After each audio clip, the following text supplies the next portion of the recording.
Hey y'all, for those of y'all who don't know me, my name is Brad Walker, and here's my story. I wrote it down because I don't have the best memory, and I didn't want to forget anything.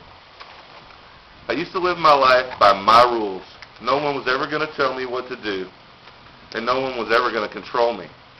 This plan of mine seemed to work out pretty good for me for many years. I had troubles here and there, but I always seemed to wiggle my way out.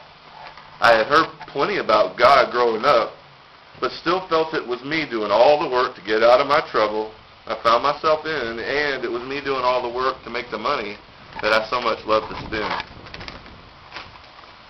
As with many people's stories, one day it all catches up with you. I found myself on my knees crying and praying to God not to take away the things I felt were most important in my life, mainly my family. A specific moment in time where everything changed.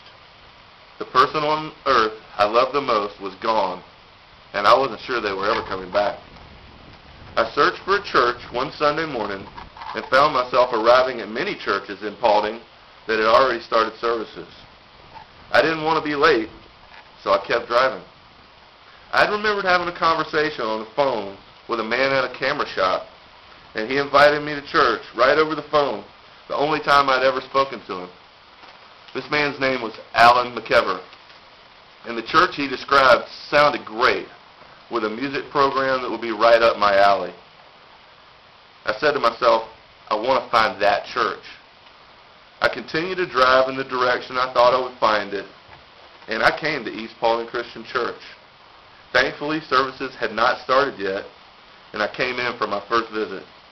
I was welcomed by a warm congregation in a small church house that made me feel right at home. I still tried doing things on my own, and eventually again found myself back on my knees crying to God. I had nowhere else to turn but God. I think I finally heard him saying to me that it's about him, not me. I began attending Bible studies and started coming to church a lot more. I've learned what God wanted me to know all along. It's that there is a God-shaped hole in my heart, and he was starting to fill it in. I was beginning to have a personal relationship with God, my Lord and Savior. I want to thank East Paulding Christian Church, Kevin and the elders, the Daily Audio Bible, my parents, Charles and Andy Stanley, and uncountless others who have prayed for my situation in the past. I am so thankful to now have a personal relationship with my Lord and Savior, Jesus Christ. And I want to let the whole world know of his love and sacrifice for us. I am a friend of God. Thank you.